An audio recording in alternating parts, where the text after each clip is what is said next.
bukalah matamu, saatnya meraih mimpimu. Arahkan pandangan ke depan, Tuhan kan menuntunmu. Sadarilah masa berganti, tantangan kan kita hadapi. Bergandeng tangan untuk negeri, era kita menanti berseri. Kita belajar Pancasila, kita bernafas dalam sila-silanya.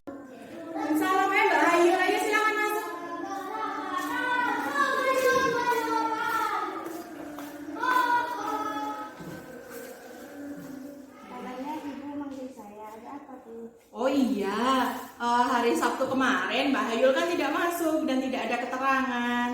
Ibu mau tanya, Mbak Hayul hari Sabtu kenapa tidak masuk?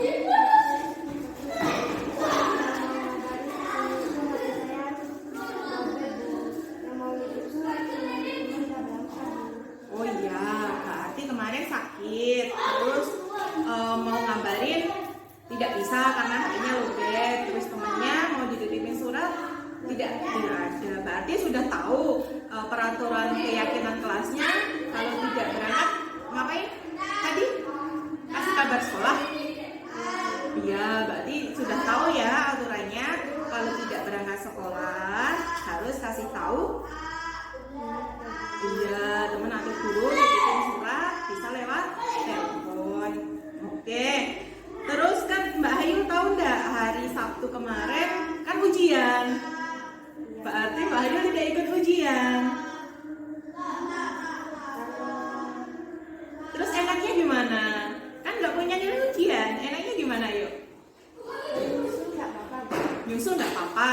Berarti Mbak Hayul mau nyusul. Oke. Kapan bisa nyusulnya? Oh iya, hari Senin pelajarannya Ibu. Berarti hari Senin ikut ujian susulan pas pulang sekolah ya, setelah jam pelajaran selesai ntar nemuin ibu untuk ujian susulan ya, nggak apa-apa, ntar ibu kasih waktu, ibu temenin Mbak Hayul untuk kerjakan ujian ya. Besok kalau nggak berangkat lagi kasih tahu sekolah ya, jangan lupa, bisa telepon, bisa SMS, bisa lewat surat ya. Silahkan masuk kelas nggak apa-apa, tapi besok kasih tahu loh ya kalau nggak berangkat ya. Ya pura-pura gini. Assalamualaikum. Waalaikumsalam. Loh Mbak Siti kenapa nangis? Tadi saya dirusakin sama Mbak Hayul. Loh kenapa bisa rusak? Dirusakin sama Mbak Hayul? Ya, Bu, dirusakin sama Mbak Hayul, Bu. Walah, kok bisa toh ya nak, ada saja. Ayo nggak usah nangis, sebentar ya, ibu panggilkan Mbak Hayul. Mbak Hayul itu gimana toh? Mbak Hayul di mana ya? Ayo, gimana ini? Itu Mbak Siti nangis tuh apain? Kok bisa lepas kancingnya itu? Tadi gimana ceritanya? Kok bisa lepas itu gimana? Saya nggak sengaja, Bu. Lah itu Mbak Hayul nangis itu, apa Mbak Siti nangis itu kan kasihan. Terus gimana Kak? Sudah tahu kan keyakinan kelas kalau kita ngerusakin barang temennya disuruh ngapain? Ganti atau benerin, Bu? Ganti atau benerin? Mau beliin baju atau mau apa? Mau dibenerin aja, Bu. Mau dibenerin aja? Oke, bisa jahitnya? Bisa, Bu. Oh ya, kalau gitu ntar ibu minta tolong kancingnya dibenerin ya. Ya, Bu. Ibu punya alatnya.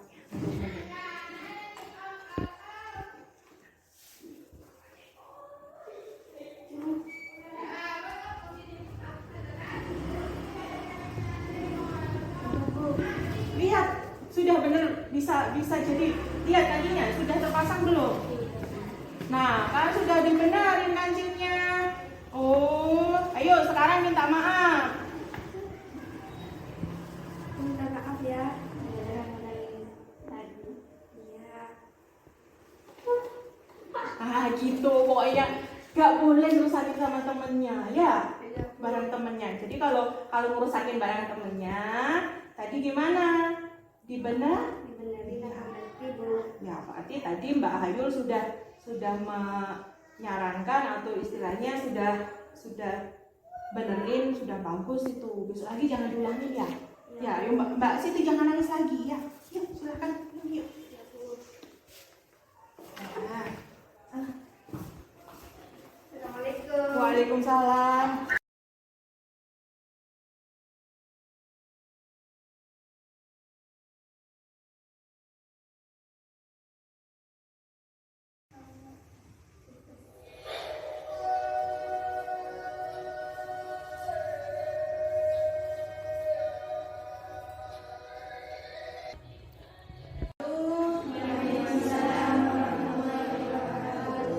Terima kasih saya ucapkan kepada rekan-rekan guru yang telah bersedia mengikuti seminar ini. Kenapa mini? Karena pesertanya sedikit. Jadi di sini tidak hanya Bapak Ibu guru juga, tapi saya juga mengundang pendidik di Yayasan Raudatul Sidyan, baik itu yang di SD, TK maupun yang di SMK. Terima kasih ya Bapak Ibu guru. Maaf ganggu jamnya, enggak apa itu namanya? Emang nggak diagendakan biar ayo kumpul semuanya belajar bareng-bareng gitu. Jadi di sini saya sebagai Wita ngajar di SMP-nya, kita kenalan bareng-bareng. Kalau nggak dalam kayak ini kan kita nggak kumpul bareng-bareng kan. Nah, tujuan hari ini adalah mengenai seminar budaya positif dalam acara diseminasi aksi nyata modul 14 tentang positif. Kenapa yang saya undang juga semua ustazah? Karena pendidikan positif itu tidak hanya diterapkan di sekolah, tapi bisa juga diterapkan di yayasan, TK, anak TK, anak SD, SMP itu semuanya bisa. Nah, mengenai budaya positif itu apa gitu kan? Ayo kita belajar bareng-bareng. Nah, ini juga hasil belajar saya kemarin. Terima kasih ya Bapak Ibu yang sudah berkenan hadir. Mari kita mulai tentang budaya positif. Saya tidak menggunakan moderator karena cuma sedikit pesertanya. Jadi saya semuanya sendiri. Sebelum masuk ke budaya positif, filosofi pendidikan nasional kita adalah Ki Hajat Dewantoro. Dan kita semuanya tahu Ki Hajat Dewantoro sebagai Bapak Pendidikan. Sebagai Bapak Pendidikan. Nah, dalam filosofi pendidikan nasional Ki Hajat Dewantoro itu dasar pendidikan tadi itu menuntun kita itu tugasnya adalah menuntun anak, menghantarkan anak untuk apa? Belajar mencapai cita-cita. Menuntun itu menuntun dengan bahagia. Jadi menuntun anak, memfasilitasi apa yang dimaui sama anak. Kalau dulu itu istilahnya guru yang menjadi pemimpin kelas, sama-sama guru menjadi pemimpin kelas. Cuman bedanya guru di depan adalah memfasilitasi murid yang duduk di depannya. Apa yang dimauin sama murid, kita fasilitasi, kita tuntun untuk mengantarkan mereka menjadi siswa yang berprestasi, ya, siswa yang baik, ya, siswa yang bahagia. Karena kodratnya anak itu adalah kodrat bermain dan belajar. Ya kalau kodratnya anak di TK ya bermain dan belajar. Tapi belajarnya anak di SMP atau di SD kan juga beda. Kalau di SD mungkin belajarnya masih butuh dituntun sama gurunya, tapi kalau di SMP sudah bisa oh ini loh nak, kalian itu maunya apa? Misalnya ada materi IPA, Bu, gimana kalau kita jalan-jalan ke kelas, keluar kelas gitu kan? Boleh, itu sebenarnya dibolehkan. Itu menuntun, memfasilitasi anak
baik, karakter yang baik itu ditebalkan, tapi karakter yang kurang baik pelan-pelan kita lunturkan. Nah, karakter yang baik itu apa? Ya, karakter yang baik anak-anak di rumah juga sudah diajarkan sopan santun. Kalau mau berangkat ke sekolah pasti pamitan kepada orang tua. Nah, sekarang kita terapkan di sekolah dalam bentuk senyum, salam, sapa. Ada 5S yang kita terapkan kan? Senyum, salam, sapa, sopan. Misalnya kalau di rumah semuanya egois, mau menang sendiri. Nah, di sekolah bisa kita lunturkan. Caranya gimana? Ya, kita membentuk pembelajaran, misalnya berdiskusi. Dalam diskusi kurang tepat, yang tepat itu seperti ini. Nah, itu anak-anak kan biasanya seperti itu. Kemudian sebagai petani, nah tugas kita di sekolah itu sebagai petani bercocok tanam. Siapa benihnya? Ya, benihnya siswa.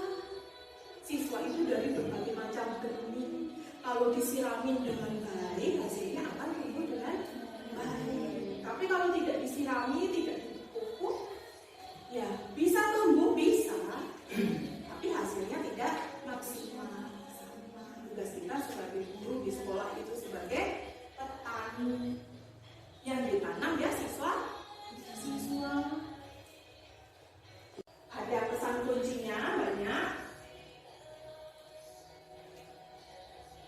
Nah, dasar pendidikan KHD itu menuntun, yaitu segala kodrat yang ada pada anak-anak agar mereka mencapai keselamatan dan kebahagiaan yang setinggi-tingginya, baik sebagai manusia ataupun sebagai anggota masyarakat. Nah, pendidikan itu hanya dapat menuntun tumbuh kembangnya anak. Kita tidak bisa menentukan. Kamu besok, misalnya kepada siswa kita bisa bilang gini, besok kamu harus jadi polisi, besok kamu harus jadi dokter. Itu tidak bisa. Tapi mereka sendiri yang menumbuhkan cita-cita mereka dan mereka sendiri yang akan mencapai cita-cita itu. Nah, tugas jaga giginya dan seperti itu. Kemudian yang dimaksud dengan dasar pendidikan menuntun itu kan kalau dalam filosofinya Ki Hajar Dewantara ada ing ngadya mangun paksa tuturi handayani ing ngarsa sing tulodo. Yang depan memberikan apa? Memberikan contoh. Ing ngadya mangun paksa dan tuturi handayani. Pemimpin itu harus ikut turut berduka cita. Kemudian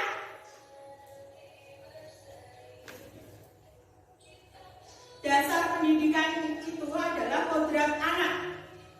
Manusia merdeka adalah manusia yang hidupnya lahir atau batin tidak tergantung kepada anak, tetapi berdasar atas kekuatan sendiri. Itu nggak bisa. Si guru itu nggak bisa seperti itu kepada muridnya. Tapi kamu mau jadi apa, nak? Cita-citamu mau jadi apa, nak? Pernah saya itu di kelas 7 bingung. Ceritanya itu waktu ditanya, Mas Alif, cita-citanya apa? Mau punya istri cantik, Bu. Bingung saya. Ini kalau mengarahkan istri cantik gimana? Ya saya bilangnya gini, oke Mas Alif, cita-citanya mau cari istri yang cantik.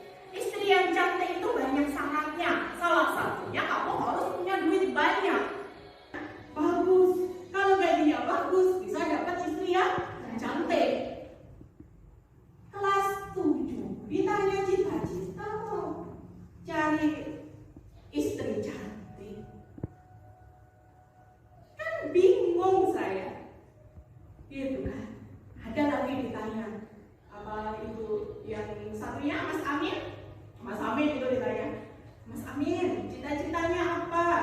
Ditulis bagus tulisannya, mau jadi guru. Pas ditanya, kamu sudah punya pikiran belum kalau misalnya mau jadi guru, itu pengennya seperti apa guru yang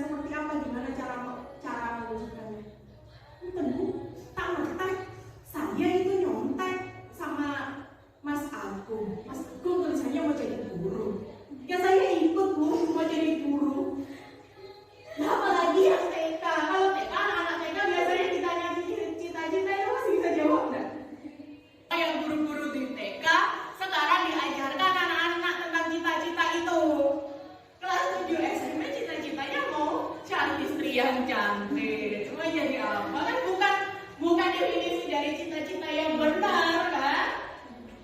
Cita-cita yang baik mau jadi dokter, mau jadi polisi, mau jadi istri cantik. Mungkin Pak Adi dulu juga cita-citanya mau jadi istri cantik. Mau punya istri cantik kan Pak Dia. Oke, kembali ke seterusnya yuk. Dasar pendidikan. Bermain adalah salah satu kodrat anak. Kalau di PAUD, di TK ya semuanya bermain, tidak boleh diajarkan hitung-hitung sebenarnya. Cuman kita secara tidak langsung kita ajarkan hitung-hitung. Kalau di SD kelas 1 kita bisa mengajarkan hitung-hitung juga. Suruh cari, anak-anak silahkan cari contoh daun yang apa isinya ada 4 apa 5. Ntar anak-anak bisa cari contoh daun ubi itu kan ada 5, menjadi 5. Ada kelopak bunga, menghitung kelopak bunga 1, 2, 3, 4, 5 sampai berapa habis kelopak bunganya. Nah itu salah satu cara mengajar siswa. Perasaan, kemauan serta tenaga itu ada cita, rasa, karsa, dan pekerti. Semua ada pada diri anak. Anak itu sudah bawa karakter dari rumah. Anak yang baik, sopan santun, bapak ibunya hebat. Kita tinggal meneruskan. Anak yang mudah marah, anak yang egois dan sebagainya, ya kita melunturkan sifat-sifat egoisnya tadi, sifat-sifat tidak baiknya tadi. Misalnya dengan berdiskusi, main sama temennya, itu lama-lama juga luntur. Tapi kita tidak bisa menghilangkan, hanya melunturkan. Bermain, anak dapat menjadi bagian pembelajaran di sekolah. Ya, anak-anak itu kita belajar seolah bermain. Saya dulu itu juga salah. Anak-anak tak suruh nulis semuanya. Pokoknya apa ya? Saya itu maunya anak seperti apa ya? Tak terangkan apa yang ada dalam pikiran saya. Salah. Saya yang menentukan tugasnya mereka. Salah. Saya yang menghukum mereka. Salah. Nah, menghukum itu juga ada aturannya. Lewat keyakinan kelas itu ya seperti apa? Sebentar lagi kita sampai ke sana. Tapi ini cuma pembukanya aja. Biar rekan-rekan semua tidak bingung. Kok tiba-tiba langsung ke keyakinan kelas? Sebut dengan pendidikan diajar Dewantoro itu seperti apa? Kok tiba-tiba langsung ke keyakinan kelas gitu ya?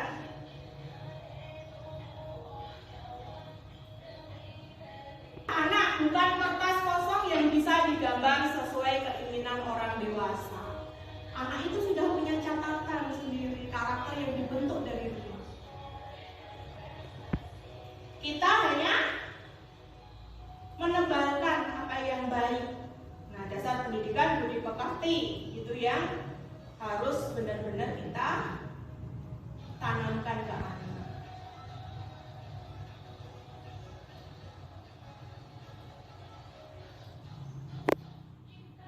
Atau paradigma dari stimulus respon ke teori kontrol, kebutuhan dasar manusia, kemudian ada arti disiplin dan 3 motivasi perilaku manusia, ada keyakinan kelas, hukuman dan penghargaan, ada segitiga restitusi dan posisi kontrol.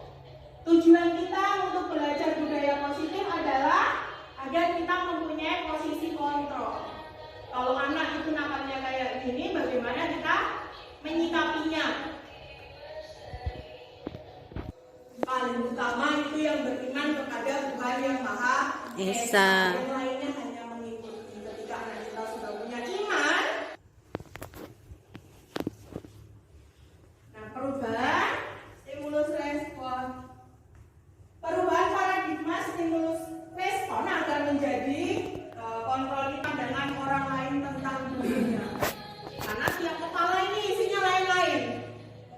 Menanyakan dahulu, Pak Adi kenapa telat? Atau Bu Indah ada yang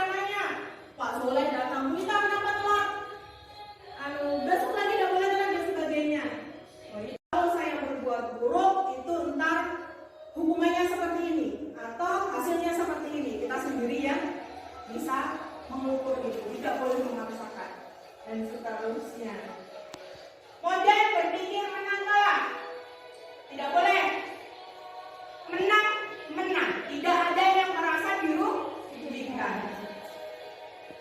Nah, kebutuhan dasar manusia itu cinta kasih. Itu kebutuhan dasar, cinta kasih. Jadi kalau murid kita kelas 7, kelas 10 atau kelas SD itu sudah ngomong cinta-cintaan dia, boleh. Tapi kalau SD, SMP, SD, TK itu cintanya kepada kedua orang tua. SMP itu juga harusnya masih kedua orang tua. SMA itu juga harusnya begitu. Tapi anak-anak itu semakin modern. Tidak tahu saya anak-anak sekarang itu gimana gitu kan. Kelas 7 sudah cita-citanya mencari istri cantik gitu. Allah. Kemudian penguasaan atau power. Anak itu juga harus mempunyai penguasaan atau power. Kemudian kesenangan. Anak itu juga mempunyai hak untuk kesenangan. Nah, kelas harus tenang, tidak ada suara. Padahal aku suka dan senang menyanyi. Nah, ini termasuk apa? Termasuk apa? Termasuk yang mana?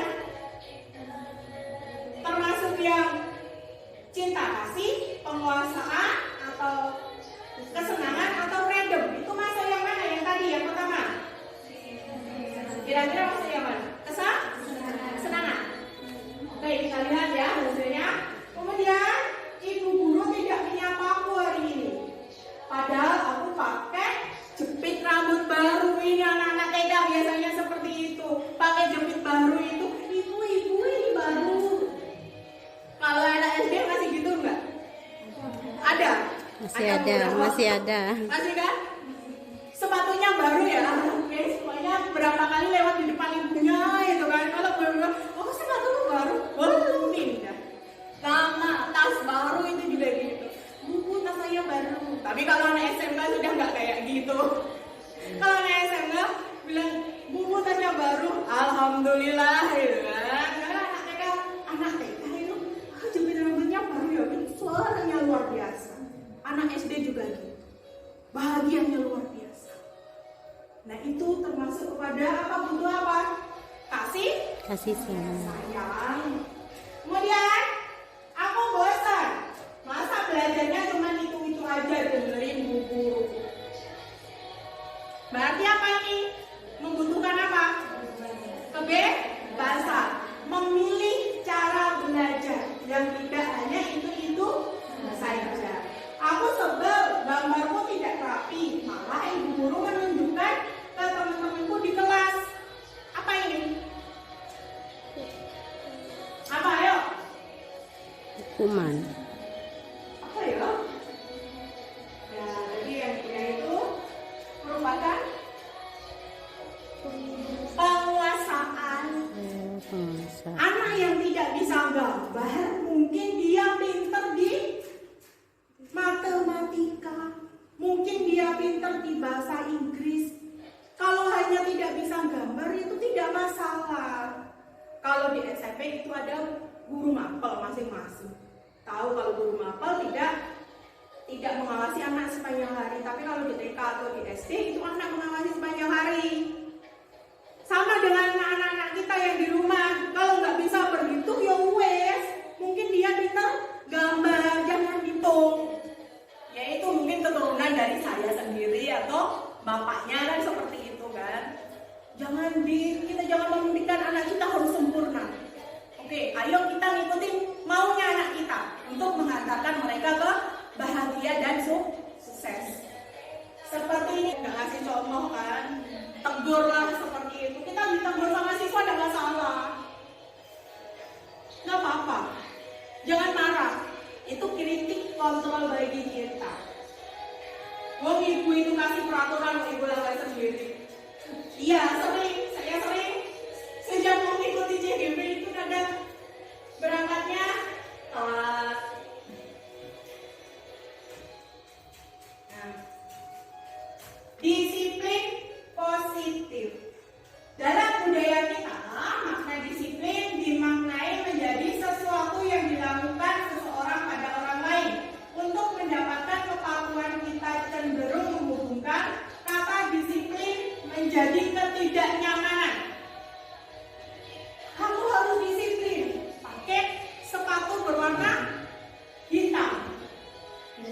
murid kita merasa tidak nyaman di situ. Oh, sepatu saya itu ada macam-macam gambarnya, kenapa harus pakai hitam?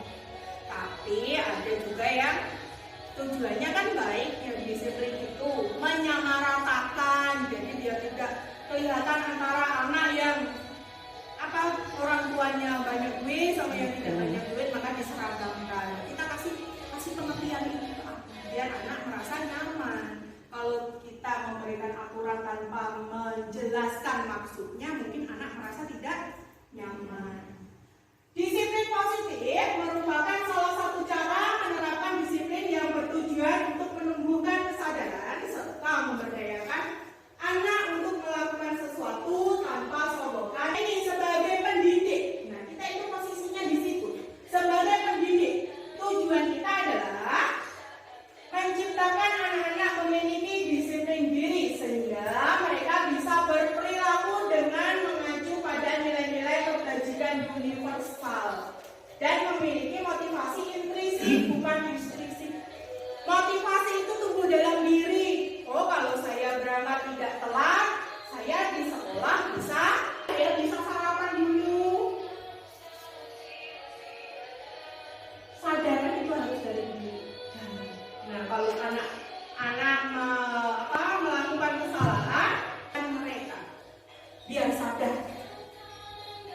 Kalau sudah ada kata disiplin kok sepertinya menjadi momok. Nah, ini kan teori perilaku manusia untuk menghindari ketidaknyamanan atau hubungan apa yang insan sesuai harapan. Nah, ini yang paling susah, ini yang nomor 3. Yang nomor susah itu nomor 3. Karena kita tahu anak-anak kita tidak hanya sendirian di rumah, tidak sama orang tuanya, ada dengan walinya, dengan mbahnya dan sebagainya. Jadi untuk menghargai diri sendiri itu susah, karena kita dari kecil anak-anak kita itu semuanya diarahkan tanpa kita mendapat kebebasan. Pakai baju pun kalau kita lihat ke tetangga-tetangga kita gak bisa milih. Ada yang seperti itu. Kadeknya, mungkin kadeknya.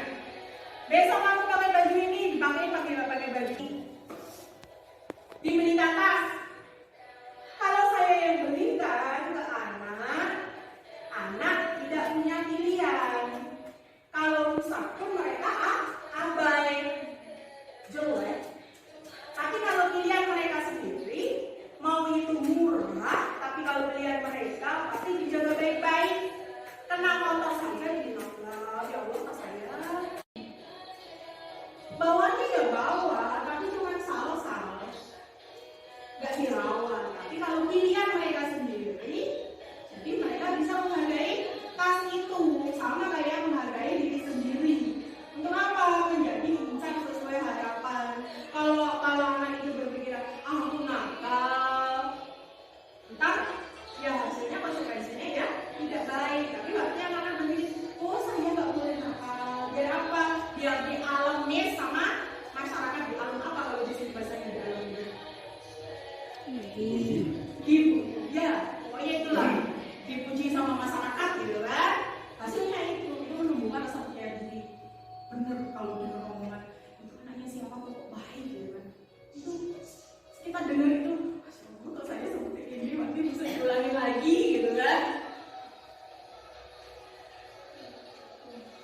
Nah itu tujuannya untuk budaya positif itu seperti itu sebenarnya awalnya. Nah ini peraturan kelas, kemudian ada keyakinan kelas, kemudian ada lingkungan positif.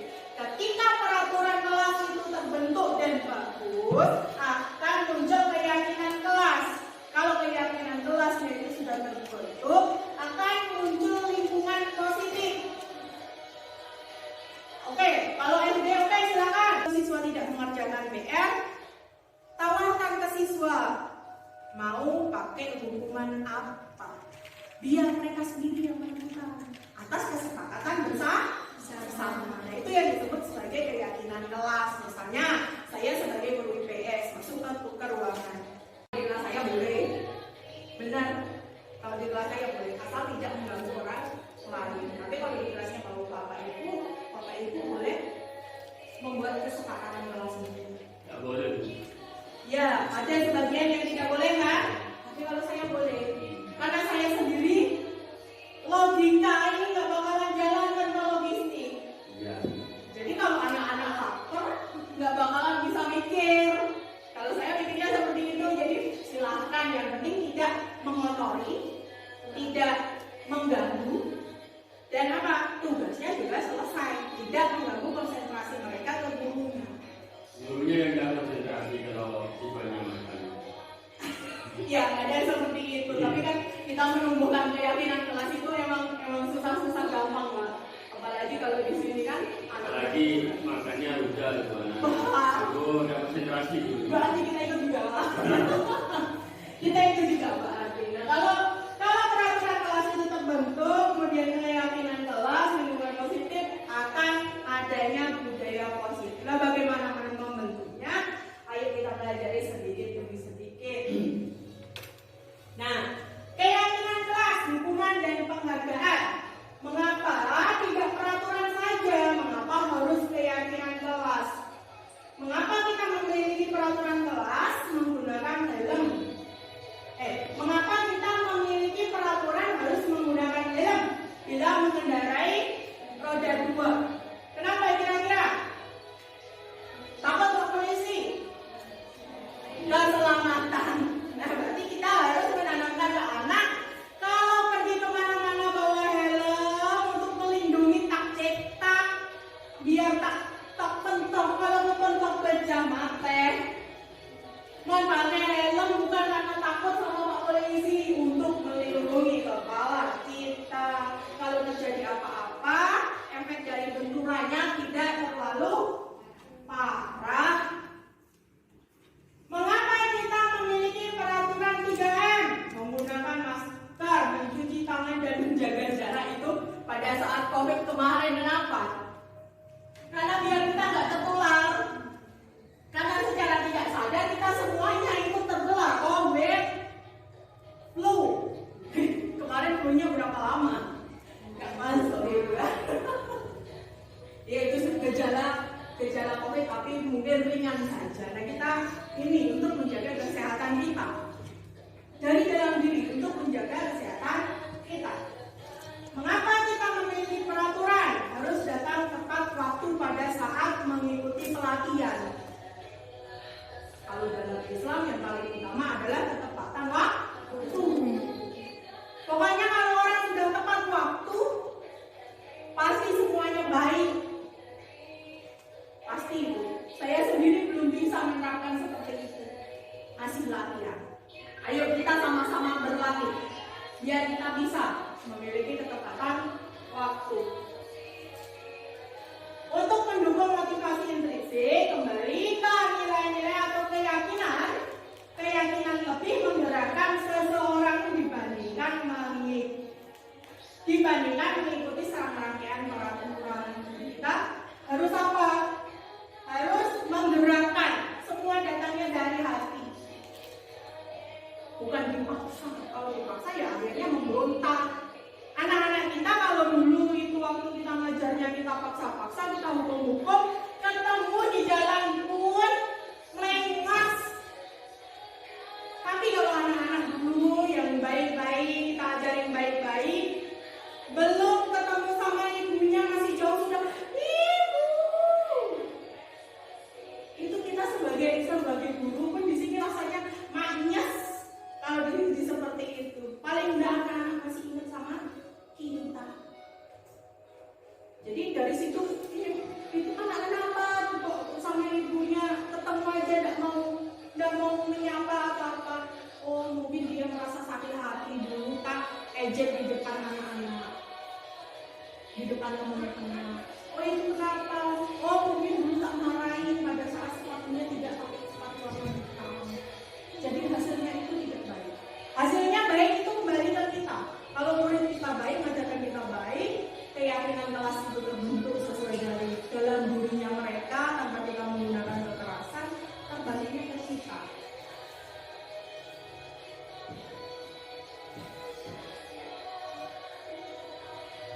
sebagainya. Ini jawabannya. Nah, selalu kembalikan buku ke tempatnya, itu merupakan tanggung jawab. Kemudian dilarang mengganggu orang lain, itu menghormati orang lain dan diri sendiri. Kemudian hadir di sekolah 15 menit sebelum pembelajaran dimulai, menghormati orang lain, komitmen, tujuan dan sebagainya. Nah ini dihukum oleh penghargaan. Secara tidak sadar kita sering melakukan ini. Itu seperti apa sih efeknya? Pengaruh jangka panjang dan pendeknya. Penghargaan itu sama dengan menghukum, penghargaan itu sama dengan mengurangi ketepatan. Penghargaan itu tidak efektif, penghargaan itu merusak hubungan. Nah, ini perbedaannya. Kalau hukuman, sesuatu yang menyakitkan harus terjadi. Sesuatu harus terjadi konsekuensinya. Kemudian membuat anak fisik maupun hati untuk jangka waktu lama, membuat anak sakit hati. Kalau hukuman itu membuat anak sakit hati. Nah, kalau konsekuensi membuat anak merasa tidak nyaman dalam jangka waktu pendek. Kalau konsekuensi itu hanya pendek. Itu contohnya seperti apa ya? Seperti kalau kita tanya anak tidak berangkat ke sekolah, ya kita tanya kemarin kemana? Kan sudah tahu keyakinan kelasnya bahwa kalau tidak berangkat itu harus pamit ke gurunya, bisa lewat surat pendidikan, bisa lewat telepon atau WA atau SMS. Terus kamu maunya apa? Ntar anak sendiri yang memilih. Gimana kalau saya tesnya besok pada saat selesai pelajaran itu saya tes sendiri. Nah itu anak itu tidak nyaman. Awalnya tidak nyamannya gimana? Besok saya tes, kan? Tapi itu kan dia sadar saya salah, makanya saya. Ya. Tapi kalau kita yang menentukan, kamu kemarin nggak belajar, nggak berangkat, gitu kan? Sekarang kamu tes sekarang. Anak merasa tidak nyaman dalam jangka waktu yang panjang. Kemarin saya diperlakukan seperti itu sama Bu Mirta. Seperti itu. Kemudian paksaan, ada stimulus tanggapan. Anak membenci disiplin. Saya juga membenci disiplin karena disiplin itu sudah benci saya. Tapi kalau itu disiplin yang membangun, ya kita harus menghargai. Kemudian tindakan guru. Ini mencatat 100 kali dalam buku kalimat yang tidak saya tidak akan terlambat lagi karena terlambat sekolah. Itu termasuk hukuman. Itu tidak boleh. Ternyata seperti itu tidak boleh. Mengelilingi lapangan basket 2 kali karena terlambat hadir di sekolah. Itu juga salah itu. Itu konsekuensi. Dia telah tidak mengikuti pemanasan, jadi dia lari mengelilingi lapangan karena teman-temannya sudah berkeliling lapangan saja seperti itu. Tapi itu konsekuensi. Kemudian murid diminta push up, itu tidak boleh. Menggantikan kertas tugas yang telah dicoret-coret, itu konsekuensi dan sebagainya.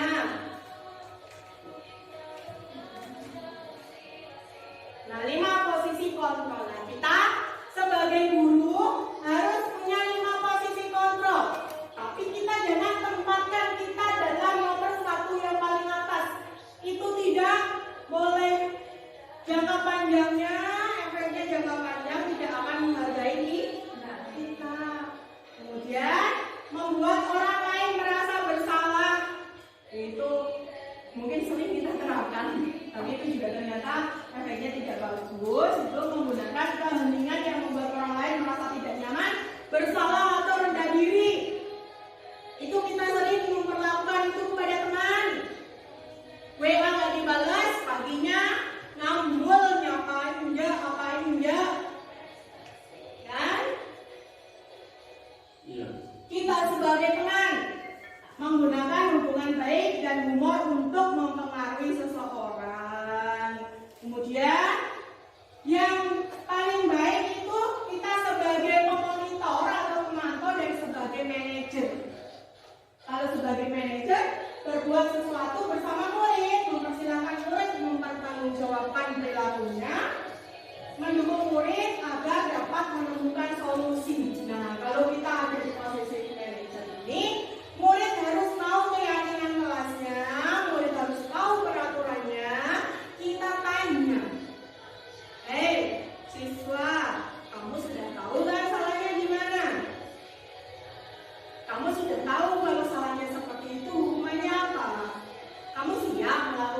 rumah itu.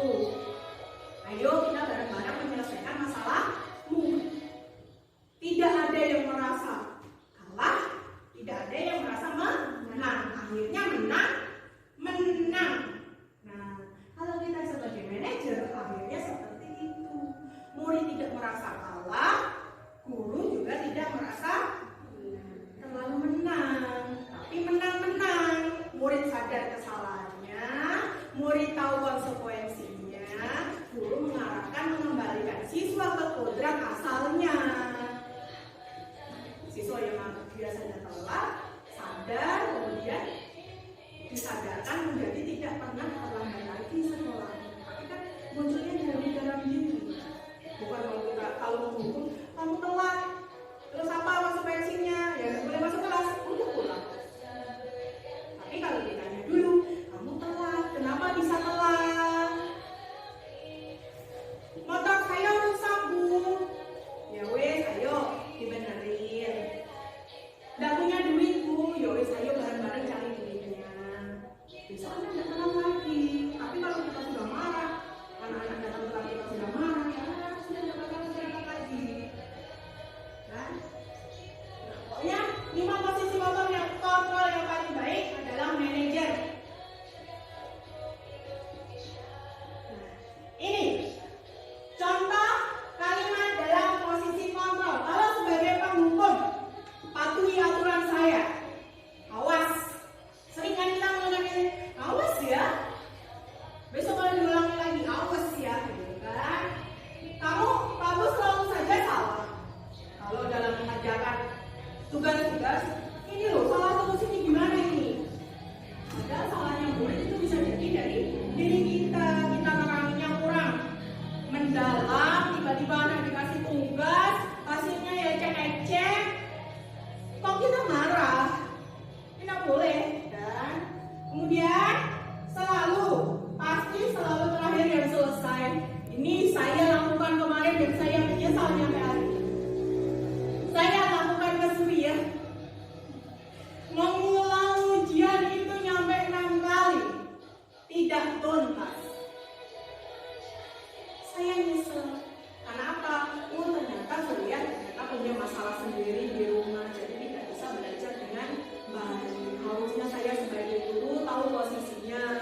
Tapi saya kemarin nggak lihat itu. Sekarang saya nyesel. Wah, itu sekarang kita atur bareng-bareng seperti itu kan. Nah, membuat orang merasa salah itu biasanya kalimatnya seperti ini. Ibu sangat kecewa sekali dengan kamu. Kan? Kamu jadi merasa bersalah. Berapa kali Bapak harus memberitahu kamu? Oh, berarti dulu sudah pernah dikasih tahu, tapi saya masih ya. Nah, itu kalau itu yang salah muridnya, harusnya tidak boleh merasa salah, tapi kan enggak. Kadang belum dikasih tahu berapa kali sudah ngomong seperti itu, saya salah, gitu kan? Kemudian kalau sebagai teman, ayo bantulah demi Bapak ya.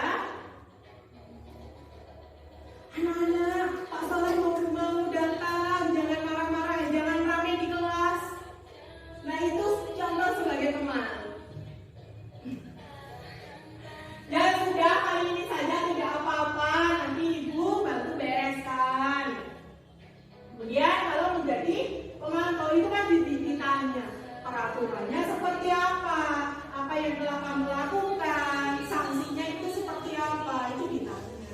Dan siswa itu diharap bisa menjawab. Kemudian sebagai manajer, nah kalau sebagai manajer itu pertanyaannya beda lagi. Apa yang kita yakini? Kembali ke keyakinan kelas. Apakah kamu meyakininya? Kalau sudah yakin dan meyakini, pasti tahu posisi kalau salah. Yang harusnya hari Senin itu pakai biru, putih kalau SMP, kalau SD pakai merah putih, tapi kalau ada anak pakai baju lain, kan? Yang salah anaknya sudah tahu peraturannya, tapi tidak boleh menghukum serta-merta. Kita tanya, siapa tahu bajunya belum kering, siapa tahu sepatunya belum kering. Nah, kita kan apa yang kita yakini? Oh,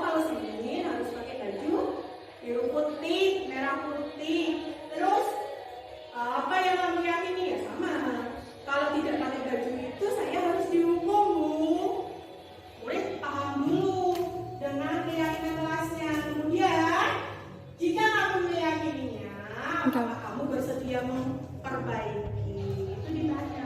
Oke, sekarang nggak apa-apa kalau alasannya tepat kan. Besok jangan diulangi lagi ya. Atau kalau misalnya keliru hari Bu, ya sudah, silakan telepon orang rumah, selanjutnya diantarkan ke sekolah untuk mewujudkan itu tadi. Menang.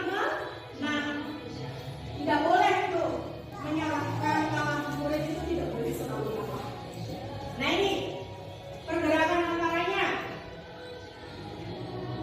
Kalau kamu tidak, saya akan diberi hukuman untuk membuat tidak nyaman. Itu sebagai pemantau. Kemudian, apa kamu yang yakini bagaimana memperbaiki masalahnya itu kalau sebagai manajer? Nah, apa itu restitusi? Restitusi adalah cara menciptakan kondisi bagi murid untuk memperbaiki kesalahan mereka. Jadi mereka yang sadar itu mereka, bukan kita, tapi dari dalam diri mereka. Nah, ciri-ciri restitusi bukan untuk menebus kesalahan, namun untuk belajar dari kesalahan. Jadi anak itu kita buat belajar dari kesalahannya.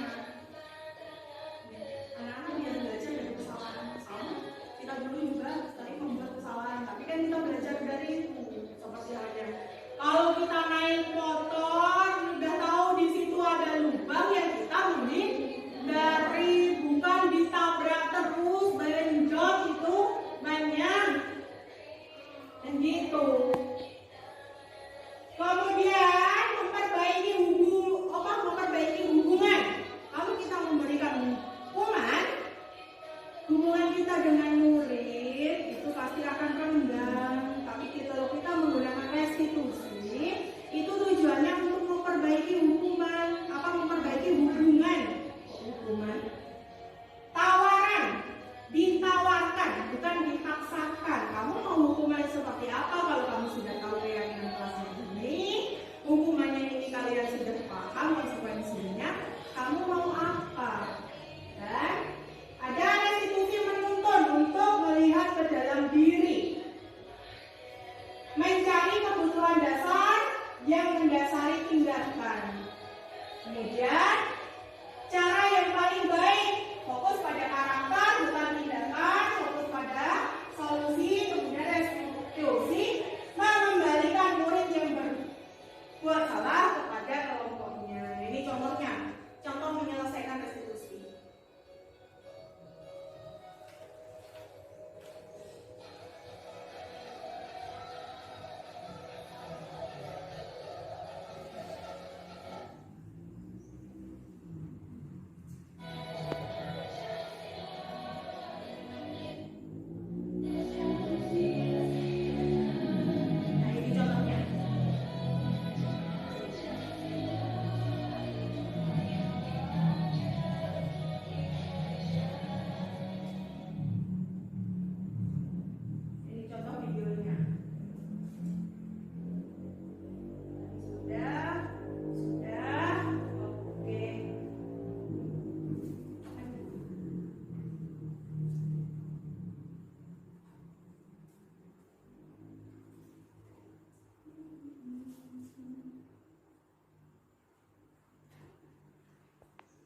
Ini segitiga restitusi. Itu bacanya dari samping sini naik kemudian ke sini. Pindah ke bawah. Oke. Contohnya.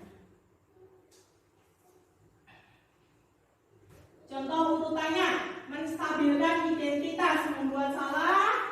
Berbuat salah itu tidak apa-apa, tidak ada manusia yang sempurna. Saya juga pernah melakukan kesalahan seperti itu. Kita bisa menyelesaikan seperti itu.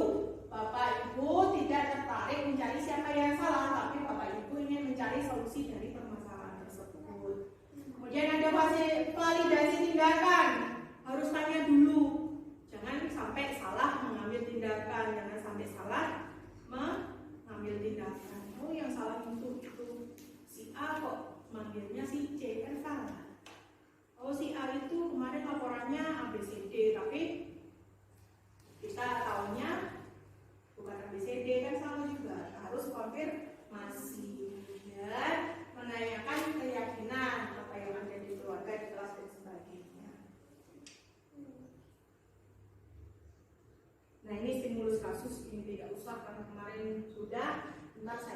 chat, ikut WA saja. Terima kasih. Jadi intinya adalah kalau budaya positif itu terbentuk, keyakinan kelas ada, lingkungan kelas positif tercipta, maka akan ada budaya positif. Ayo kita sama-sama belajar menciptakan budaya positif agar apa? Tercipta lingkungan yang baik.